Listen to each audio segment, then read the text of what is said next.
Visite de terrain amortie de la sous-secrétaire générale adjointe des affaires humanitaires de l'ONU. Dans la Venise malienne, Valérie Amos a rencontré le comité régional de crise avant d'échanger avec les déplacés et pour elle, la priorité demeure la prise en charge des enfants malnutris. La ville de Bamako et ses problèmes d'assainissement, les déchets solides forment des montagnes visibles un peu partout dans les quartiers de la capitale malienne. Certains font plus de 4 ans avant d'être évacués. En attendant la solution, les moustiques envahissent les populations. En page culture, nous allons découvrir Presse Crise. Ce sont des articles et images de la presse nationale et internationale qui font revivre les instants décisifs de la crise malienne depuis le début jusqu'à nos jours. Ça se passe à la médiathèque de Médina Koura. Bonsoir à tous et merci de nous recevoir chez vous. Le président de la République par intérim, le professeur Dionkouda Traoré, a reçu cet après-midi l'ambassadeur des États-Unis au Mali. Les deux personnalités ont échangé sur la situation actuelle du Mali et les nombreux défis à relever pour le pays. Marie-Beth Léonard a réaffirmé l'accompagnement des États-Unis tout en rassurant le peuple malien quant à la continuité du partenariat américain. Elle souhaite la poursuite du processus de stabilité que vit actuellement le Mali. Nous l'écoutons à sa sortie d'audience au micro de Nyanya Aliou Traoré. Ce que nous vivons tous ces derniers jours et semaines, c'est qu'on a réussi à rétablir le gouvernement dit national et je crois que ça fournit une base pour continuer avec la transition parce qu'il y a beaucoup de travail à faire dans la préparation des élections, dans les négociations en tout ce qui concerne la situation au Nord. Donc c'était un peu pour faire le point de ça et de partager nos espoirs pour le démarrage, le progrès continue dans ce processus. Je suppose que vous avez insisté sur quelque chose lors de vos échanges, on peut savoir... Non, vous savez, ce n'est pas une grande surprise parce que les États-Unis se sont beaucoup prononcés là-dessus que nous croyons que, bon, il y a beaucoup de défis devant le Mali actuellement et que la meilleure façon de les résoudre tous, c'est en fait d'avoir un gouvernement élu avec toutes les possibilités de partenariat et de soutien de la communauté internationale. Donc, ça ne veut pas dire qu'on ne travaille pas sur les autres défis entre-temps, par exemple, en parlant dans le mesure du possible avec les gens du Nord, mais quand même qu'il faut procéder à des voies parallèles pour cibler tous ces défis à la fois et aussi pour arriver aussi rapidement que possible à des élections nationales. Vous êtes satisfait de ce gouvernement qui est mis en place? Je crois que les Maliens ont l'air d'être satisfaits, donc on ne peut que les rejoindre. Donc, à quand les bailleurs vont venir? Bon, pour les États-Unis, ce n'est pas qu'on est totalement parti parce que, comme vous le savez, on est là déjà avec nos appuis humanitaires et même des choses qui ne sont pas strictement humanitaires. Ce n'est pas forcément la sécurité alimentaire, mais des choses, par exemple, qui soutiennent la production agricole pour les prochaines récoltes, etc. Mais c'est vrai que la totalité de l'assistance américaine, de la coopération américaine doit attendre après les élections. Mais nous sommes là dans plusieurs domaines entre-temps. Mais je crois qu'avec la confiance qui se rétablit et même sur la base de l'économie, tout le monde se félicite des bonnes pluies, il y a beaucoup d'espoir pour une récolte. J'espère que les choses vont progressivement améliorer. Une autre audience, cette fois-ci à la primature. Le Premier ministre Cheikh Modibo Diarra a reçu Malik Aliou Maïga, un animateur de la radio Adar Koïma de Gao, qui est venu remercier le chef du gouvernement pour l'appui qu'il a bénéficié de la part du gouvernement. Malik Maïga a également réitéré sa volonté de retourner auprès de ses parents à Gao pour continuer à exercer son métier. Aliou Seni Touré pour le compte rendu. Au cours de cette audience, Malik Aliou Maïga a exprimé au Premier ministre toute sa reconnaissance pour toutes les attentions dont il a été l'objet aussitôt rentré à Bamako. Malik Aliou Maïga, il faut le rappeler, a subi la violence des occupants de la région qui appréciaient négativement son travail de sensibilisation de la population de Gao face aux exactions des salafistes. Ce n'est pas seulement le Nord qui a montré son mécontentement, ce n'est pas le Nord seulement qui a manifesté pour me soutenir, mais aussi l'ensemble des Maliens ont manifesté pour montrer leur soutien envers ma personne. Donc il m'a rassuré que tout est presque fin prêt pour libérer les populations du Nord, et Inch'Allah, très bientôt. L'animateur de la radio Adar Koïma a également exprimé son désir de retourner chez lui à Gao, où il se considère plus utile pour sa communauté. Aussi reconnaît-il que ce qui lui est arrivé fait partie des risques du métier. Malik Maïga est déplacé comme beaucoup d'autres. Il faudra donc mobiliser des ressources supplémentaires pour prendre en charge les enfants malnutris du site des déplacés de Mopti. C'est du moins la conviction de la sous-secrétaire générale adjointe des affaires humanitaires de l'ONU qui était hier à Mopti. Sur place, Valérie Amos a rencontré le comité régional de crise, assisté au départ des vivres pour le Nord et échangé avec les déplacés. Et c'était en présence du ministre de l'Action humanitaire, de la solidarité et des personnes âgées, ainsi que de plusieurs responsables du système des Nations Unies. Le compte rendu avec un de nos correspondants à Mopti, Mamari Kone. Avec 39 830 personnes, la région de Mopti accueille un grand nombre de déplacés des régions du Nord et de certains cercles de la région. En venant à la rencontre du comité régional de crise, la sous-secrétaire générale des affaires humanitaires des Nations Unies voulait s'assurer que toutes les dispositions sont prises pour faire face à cette crise humanitaire. Occasion pour le président du comité régional d'évoquer les dispositions et les initiatives prises. Jour après jour, mois après mois, le gouvernement de la République du Mali et ses partenaires, des bonnes volontés, tant au plan national qu'international, ont déployé et continuent de déployer des efforts prodigieux pour atténuer les souffrances de ces populations déplacées qui ne demandent qu'à retourner chez elles. Après la salle de conférence du gouvernorat Cap sur le quai du fleuve Bani à Mopti, ici la sous-secrétaire générale des affaires humanitaires des Nations Unies et sa délégation ont assisté au départ de l'assistance alimentaire du PAM pour Gundam. 143 tonnes ont été embarquées dans des pinances. Mopti a une configuration assez spéciale parce qu'on a un camp et on a des familles d'accueil.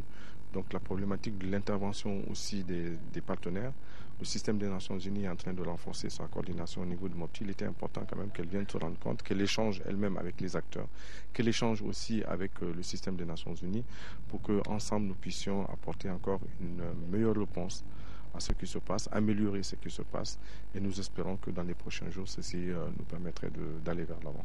La dernière étape de cette visite aura été le site des déplacés à l'hôtel des chauffeurs assez varié. La sous-secrétaire générale des affaires humanitaires des Nations Unies s'est rendue à l'infirmerie, échangé avec quelques déplacés et procédé à la remise de 19 310 moustiquaires pour tous les déplacés de la région, une donation du ministère de la Santé.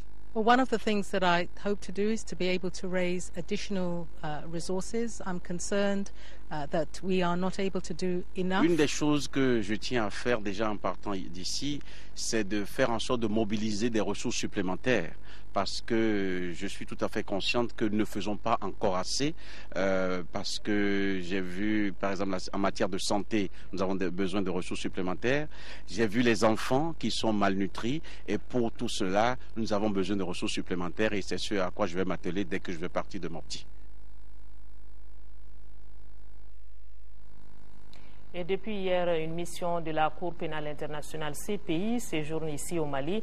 Elle a été reçue par le premier vice-président de l'Assemblée nationale, Younousi Touré, pour le chef de la coopération. Vous allez le voir sur les images internationales de la CPI, Amadi Ba. Cette mission se situe dans le cadre d'une visite d'évaluation pour cette première analyse. Il a également remercié les autorités du Mali pour l'exemplarité de la coopération entre le Mali et la CPI. Voilà donc la mission de la Cour pénale internationale qui séjourne au Mali et qui était reçue par le premier vice-président de l'Assemblée nationale, Younousi Touré. À Koulikoro, l'association malienne pour la protection et la promotion de la famille, à travers son comité exécutif régional, a fait don hier jeudi au Coren d'un important lot de vivres pour les déplacés du nord du Mali, résidant dans la commune urbaine de Koulikoro. Ces dons sont composés de 3 tonnes de riz et de 200 litres d'huile. À ce jour, Koulikoro compte 3193 déplacés, dont 700 pour la seule commune urbaine. Et la cérémonie de remise a regroupé autour des autorités régionales les responsables de l'AMPPF, la population et bien sûr les bénéficiaires. Voilà la remise de dons hier au Coren à Koulikoro. Assainissement dans la ville de Bamako, comment y parvenir? Avant d'ouvrir le dossier, nous vous proposons d'abord la visite du ministre de l'Environnement et de l'Assainissement, David Sagara, s'est rendu ce matin en commune 1, 2, 3 et 4 du district de Bamako pour voir les 4 dépôts de transit. Il s'agissait pour le visiteur de constater de visu les désagréments liés aux monticules d'ordures occasionnés par la collecte des déchets à certains endroits de la capitale. L'engorgement des dépôts de transit, le manque d'équipement sont entre problèmes soulignés. Une visite suivie par notre reporter Agali Aguissa. Débarrasser la ville de Bamako des montagnes de déchets qui se dressent petit à petit au niveau de certains dépôts de transit. C'est l'une des priorités du gouvernement malien. C'est dans cette optique que le ministre en charge de la question s'est rendu sur le site de certains dépôts de transit de la capitale. La délégation a visité les dépôts de transit de Lafiabougou, Samé, Medina Koroa et de Doumanzana, situés respectivement en commune 4, 3, 2 et 1 du district de Bamako. Même si les problèmes varient d'un dépôt à l'autre, ainsi on constate ça et là la non-évacuation des déchets, l'insuffisance des outils de transport adéquats et d'autres. Une situation qui interpelle tous. Il y a vraiment urgence. Il y a urgence, donc ça veut dire que l'ensemble des acteurs impliqués dans le cycle de gestion de l'assainissement doivent se retrouver urgemment pour trouver des solutions. Et je pense que ça commence par la famille et en passant par tous ceux qui sont dans le système d'évacuation et ceux qui sont aussi au niveau de la gestion de ces décharges-là. L'assainissement de la ville de Bamako nécessite l'implication de tous. C'est pourquoi les autorités envisagent une concertation avec tous les acteurs afin de planifier les stratégies idoines pour rendre la ville de Trois-Caïmans plus coquette. Pour faciliter l'évacuation de ces dépôts, il s'agit de trouver les endroits où déposer. Maintenant, il faut qu'on voit les ressources disponibles en camion dans les différents départements, qu'on arrive à prendre ce qui est déjà sous les bras et de les évacuer. Après, maintenant, on rentre dans des projets plus durables, où on doit recycler, où on doit, n'est-ce pas, faire des biogaz, etc. En tout cas, si l'on n'y prend pas garde, on assistera certainement un jour à l'émergence d'autres monts Kilimandjaro, comme ce dépôt d'ordures situé non loin du fleuve Djoliba en commune 2 du district de Bamako, le dépôt le plus volumineux de la capitale. À suivre en fin de journal un dossier sur l'assainissement. La Fédération nationale des parents d'élèves du Mali s'engage à accompagner les autorités scolaires pour la rentrée 2012-2013. Ses membres l'ont affirmé hier au ministère en charge de l'éducation et de l'alphabétisation. Au cours d'une rencontre, le ministre a salué cet engagement des parents d'élèves et a promis que le dialogue va continuer dans la sérénité. Cette rencontre intervient après celle du ministre avec les directeurs d'académie, les syndicats d'enseignants et les promoteurs d'écoles. La République populaire de Chine manifeste une fois de plus sa solidarité envers le Mali. Elle vient de mettre à la disposition du Mali un important lot de matériel et d'équipements sanitaires pour plus de 77 millions de francs CFA. À travers cette aide, la République populaire de Chine ambitionne de renforcer les capacités techniques de l'hôpital du Mali, construit dans le cadre de la coopération sino-malienne. La cérémonie de remise était présidée par Soumana Makadi, ministre de la Santé. Là-dessus, le point, c'est avec Abdraman Maïga. Composé d'amplificateurs de brillance pour des interventions au niveau de la colonne vertébrale et des consommables médicaux, le tout pour plus de 77 millions de francs CFA. Telle est en substance l'importance du don offert par la République populaire de Chine à notre pays.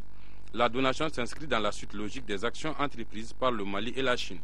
Une collaboration qui a pour centre d'intérêt l'amélioration de l'état de santé de nos populations. La présente donation permettra sans nul doute de renforcer les capacités techniques tout en offrant à l'hôpital du Mali des facilités en matière de prise en charge de certaines maladies. En tant que l'organisateur de l'aide chinoise sanitaire au Mali, la direction de santé de la province de Zhejiang de Chine a dépensé 500 000 de yuan renminbi, soit environ 35 millions de francs CFA pour acheter des équipements de pointe destinés à accompagner les pratiques médicales des médecins chinois et maliens dans cet hôpital.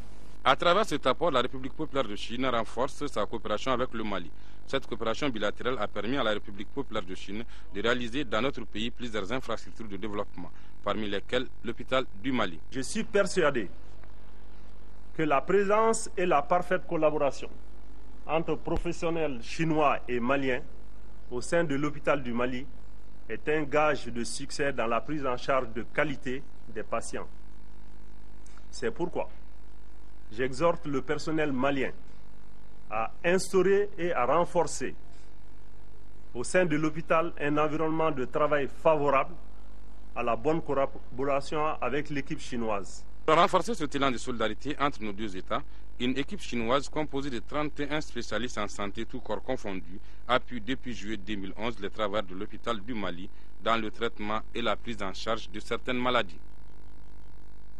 Ce communiqué à votre attention, dans la nuit du 30 août 2012, entre 1h et 4h du matin, les forces de sécurité ont démantelé un camp d'entraînement de jeunes subissant une formation militaire dans l'enceinte de l'école communautaire de Sokorodi en commune 6 du district de Bamako. Au cours de l'opération, 32 personnes ont été interpellées et conduites à l'école nationale de police à Tomikorobougou pour vérification d'identité.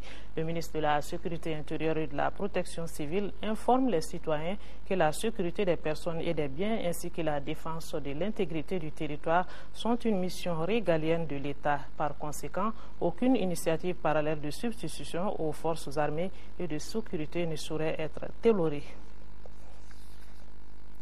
C'était la fête hier dans la commune rurale de Tangadougou, cercle de Kangaré. Cette commune vient d'abriter deux cérémonies. Il s'agit du lancement de la campagne de reboisement 2012 et celui du projet de renforcement de la capacité. Abdraman Maïga.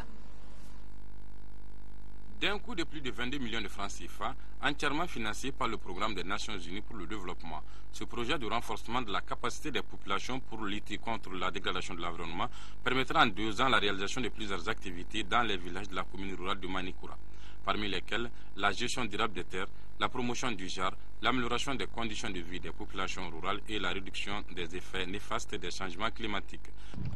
Aujourd'hui, force est de reconnaître que les zones qui sont dans le bassin du Sangarani subissent des aléas climatiques et la pression anthropique. Aujourd'hui, ce phénomène est accentué par un nouveau phénomène qu'on appelle l'orpaillage, qui de plus en plus pousse les jeunes à abandonner les terres de culture et aller vraiment dans cette aventure qui ne fait que dégrader davantage notre environnement, notre biodiversité. J'ai confiance que vous tous qui êtes ici présents aujourd'hui aux côtés de l'ONG Asafed et de CASA saurez relever le défi pour une réelle synergie d'action afin de produire plus d'impact positif sur l'environnement. Cette cérémonie a vu également le lancement officiel de la campagne nationale de reboisement 2012, campagne au cours de laquelle plus de 20 000 plants seront mis sous terre. C'est seulement par les actions intensives de reboisement et de gestion durable des ressources forestières que la tendance à la dégradation des ressources pourra être inversée. Notre survie et celle des générations futures sont intimement liées à celle de l'arbre. Cette occasion a été jugée opportune pour le ministre Sagara d'attirer l'attention des populations de la commune de Tangadougou sur les défis actuels du gouvernement de la transition. Ces défis, selon lui, sont relatifs à la reconquête des régions nord du Mali et à l'organisation d'élections libres et transparentes. Ces enjeux ne pourront être relevés que par l'union entre toutes les composantes de la nation, dixit le ministre de l'Environnement et de l'Assainissement.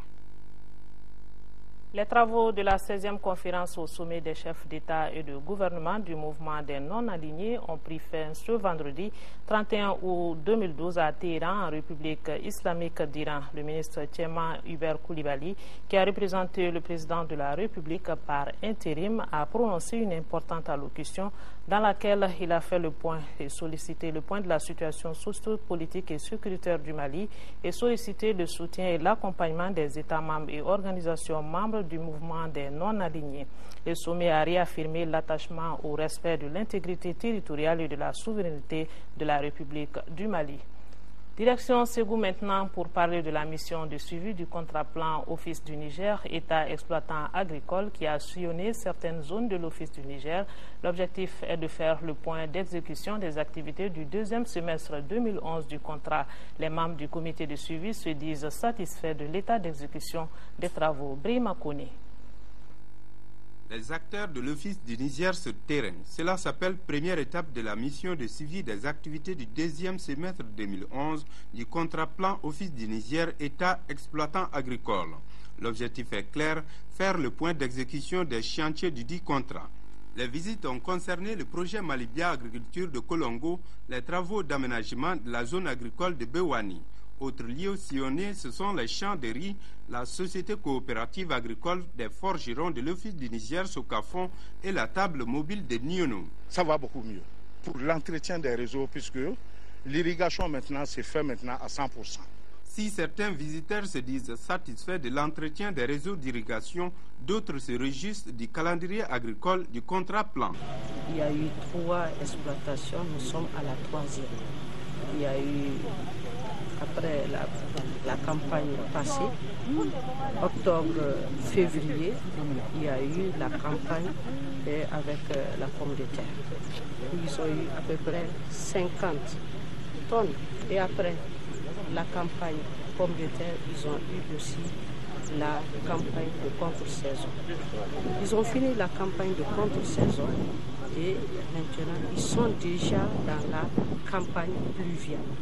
Et on a ici des champs derrière nous et tout le monde voit que c'est des champs propres.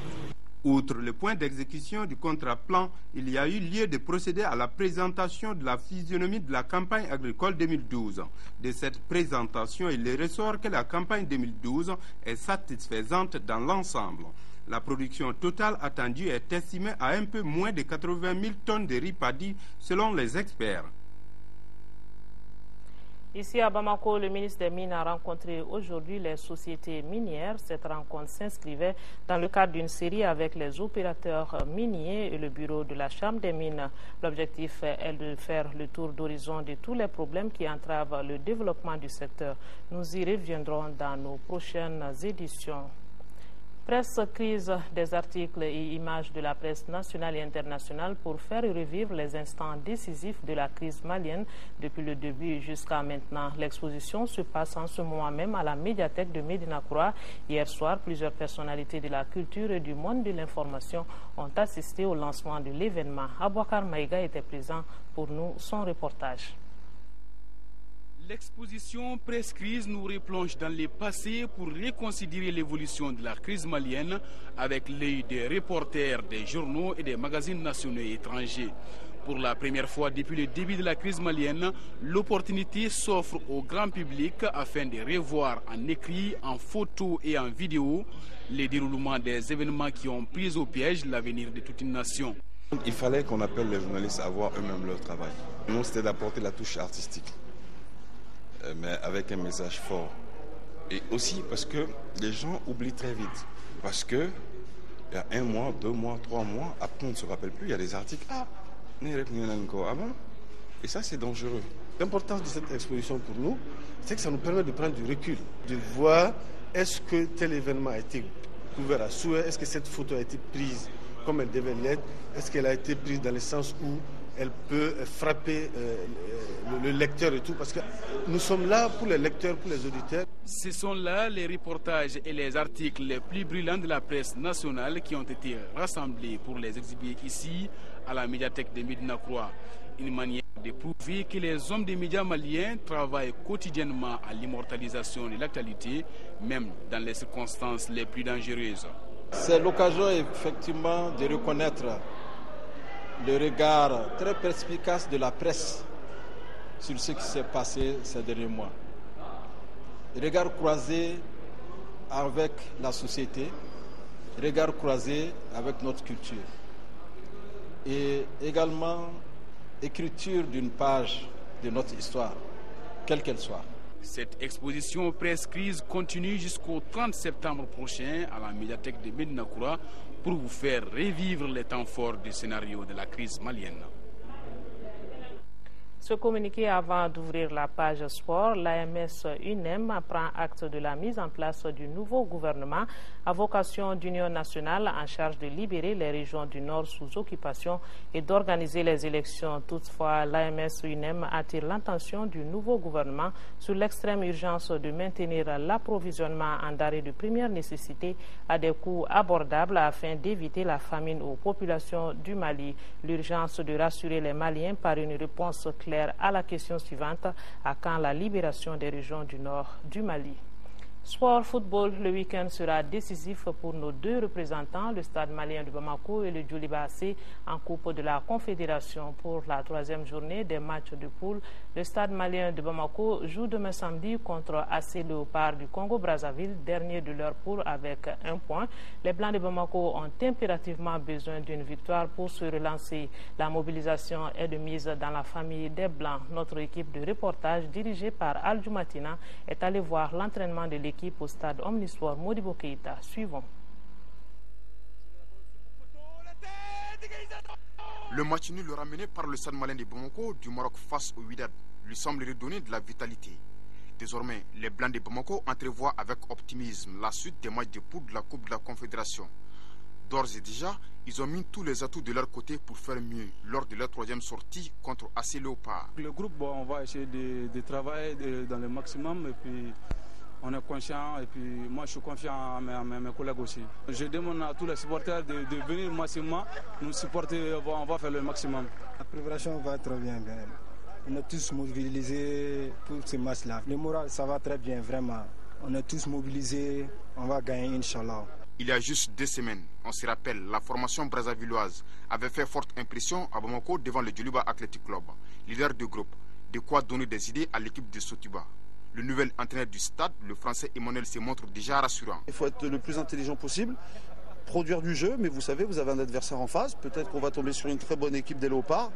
L'équipe qui a joué ici contre le Djoliba, c'est pas du tout la même équipe qu'on va jouer contre eux dans 2 jours. Donc à nous d'être bien, nous on est l'équipe jeune, on est en construction. Donc voilà, on dort bien, je sais que mes garçons vont répondre présent. Et puis après, vous savez, le sport, c'est ça qui est bien. Il y a le sport, et puis après, il y a tout ce qui est autour du sport. On verra ce qui se passe.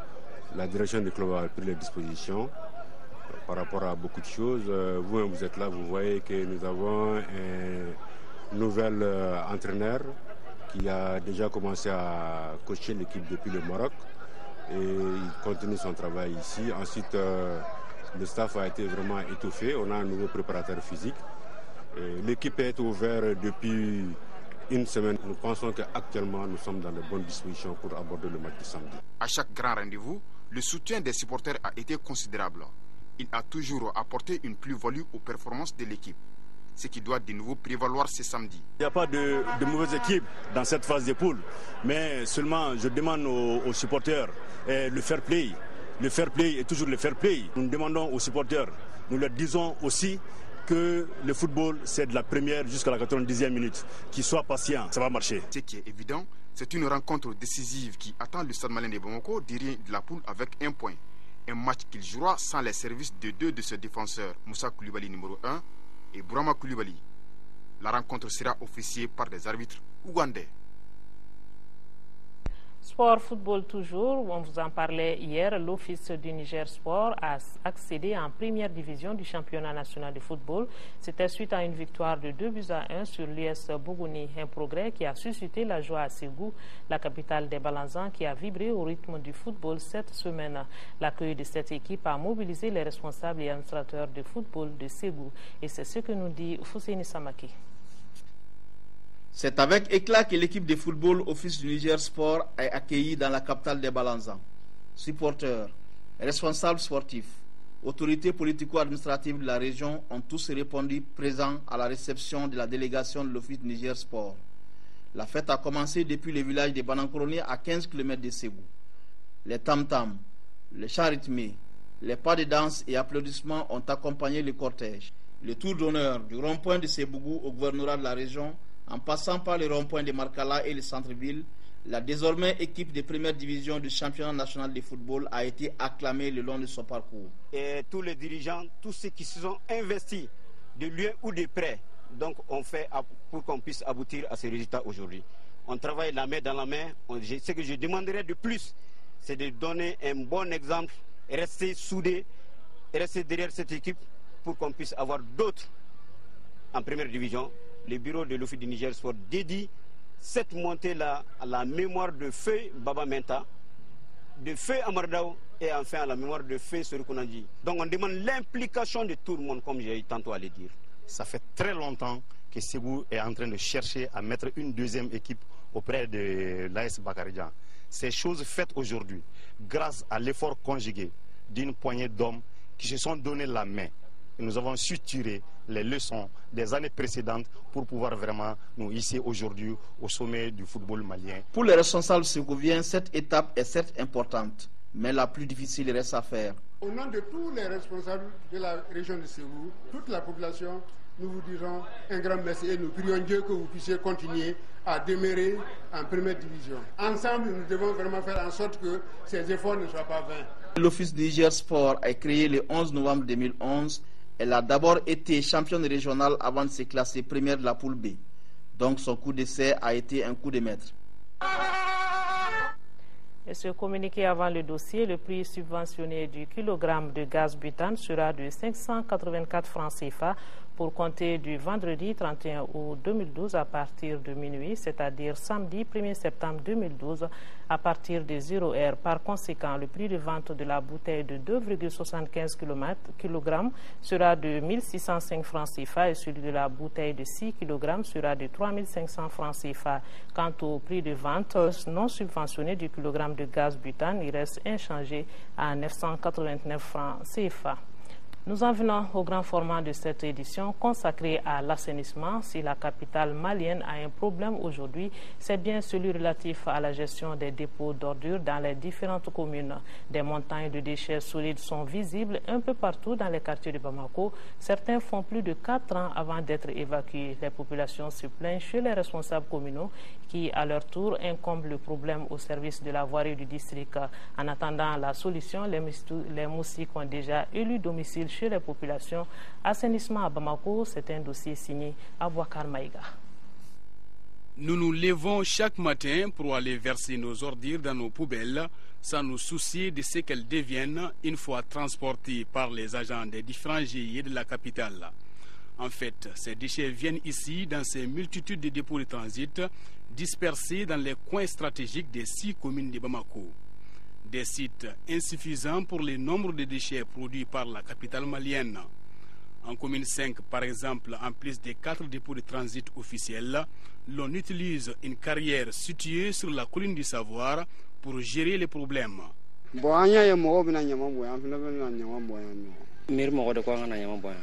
C'est pour un privé et nous avions convenu avec lui. Nous allons déposer nos ordures et au finish, on va amener de la terre pour faire le remblai et nous quittons et la parcelle revient à la personne. Vraiment un dépôt final, provisoire, et les services techniques nous ont rassuré que ça peut nous permettre de gérer nos ordures pendant au moins 2 ou 3 ans. La commune 4 par contre n'a pas bénéficié de cette aubaine naturelle. Ces 3 dépôts de transit officiels ne lui ont pas évité de dépenser des millions l'année passée pour stopper la descente des déchets dans les cimetières de Lafiabougou. Le seul endroit où les dépôts de transit sont parfois complètement évacués est la commune 2. Ce lieu a été aménagé par des partenaires étrangers qui continuent à soutenir la municipalité dans le traitement des ordures. Ce dépôt-là existe il y a bel et bien 2 ans comme ça. Vous voyez, il est à peu près midi comme ça, midi moins. Les camions sont partis déverser les ordures. Ils seront là incessamment. Les gros soucis des autorités de cette commune demeurent les dépôts anarchiques. Un des plus célèbres est celui de Golonina, situé au cœur de la capitale, visible depuis l'hôtel de l'Amitié. Le charretier qui est à Bougouba pense qu'il ne peut pas amener sa charrette pleine au niveau du dépôt final. C'est loin. Donc, il trouve un petit coin, il déverse là-bas, à 2h du matin, à 3h du matin. Vous vous levez, vous allez trouver qu'il y a au moins 3 charretiers qui viennent de déverser dans ce coin-là. Les gens ne réagissent pas. Après demain, c'est 4. Donc voilà comment on crée un dépôt anarchique. Il faut ajouter à tout cela l'insuffisance de ces dépôts-là. Si je vous dis qu'aujourd'hui, en commune 1, il n'y a pratiquement pas de dépôt de transit, ça fait frémir, mais c'est la réalité. Au cours de notre enquête, nous avons étonnamment découvert que les dépôts censés être provisoires sont en passe de devenir des dépôts finaux. Il y avait des véhicules ici qui viennent transporter les ordures. Maintenant, ces véhicules sont gâtés. C'est une tâche qui ne nous revient vraiment pas. Là, ça revient complètement au district de Bamako. Dans tout Bamako, il n'y a pas de décharge finale. La seule décharge aujourd'hui qui n'est même pas mise en service, d'abord ça, c'est la décharge de Noumbougou. C'est la mairie du district qui s'occupe de ça. Normalement, c'est le district qui est chargé d'amener les dépôts en dehors de la ville de Bamako. Imaginez-vous, aujourd'hui, dans le district de Bamako, nous avons une production journalière de 2300 mètres cubes. Nous avons une seule équipe de pelles chargeuses qui fait la ronde entre les 6 communes du district de Bamako. Imaginez-vous bien, dans une commune, combien de dépôts on a? Dans un quartier, combien on peut en avoir? Nous arrivons à évacuer à peine les 50%. Et les restes des ordures contribuent soit à former des montagnes au centre des communes, soit à remplir les fleuves pour servir de maraîchage. Nous avons envisagé depuis 3 ans, à commencer par M. Abel Traoré, qui est de l'autre côté.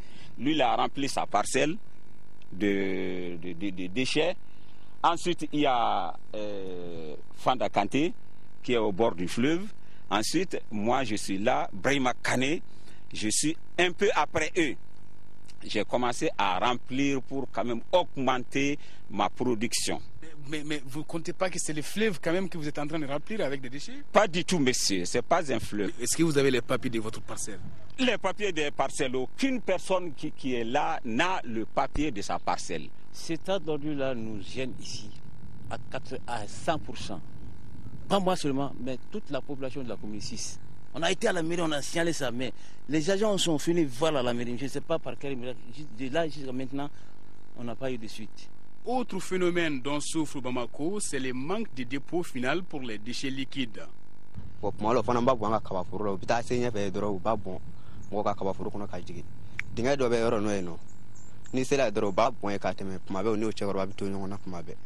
y a beaucoup de paysans qui viennent se plaindre par rapport à la perte de leurs champs dû au déversement de ces boues. Franchement, il n'y a pas un site réservé pour le déversement ou la vidange de ces boues-là. Actuellement, je reconnais quand même qu'il n'y a pas de dispositif adéquat vraiment pour acquérir ces bouts de vidange. Il y a quelques jours seulement, nous avons reçu le mot d'ordre de grève de leur association. Heureusement que le gouverneur a pu quand même résoudre ce problème-là. Mais c'est un véritable problème. En commune 2, nous n'avons pas ça ici. Nous n'avons pas d'endroit où aller déverser ces déchets liquides-là. Ils vont généralement derrière les villes, dans les fleuves. Comme je vous dis, notre fleuve est complètement pollué. C'est la vérité.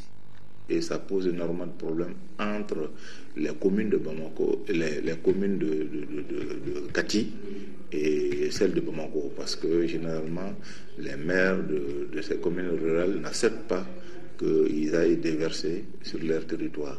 Donc d'où un problème réel sur lequel il faut faire face, parce que nous pensons que c'est une volonté politique qui pourra aider à trouver des solutions pérennes. Alors, quelle alternative envisageable pour Bamako afin de gérer le nombre croissant de déchets solides et liquides? En tout cas, mieux vaut prévenir que guérir. Sinon, Bamako, avec sa démographie galopante, la situation pourrait être difficile à maîtriser.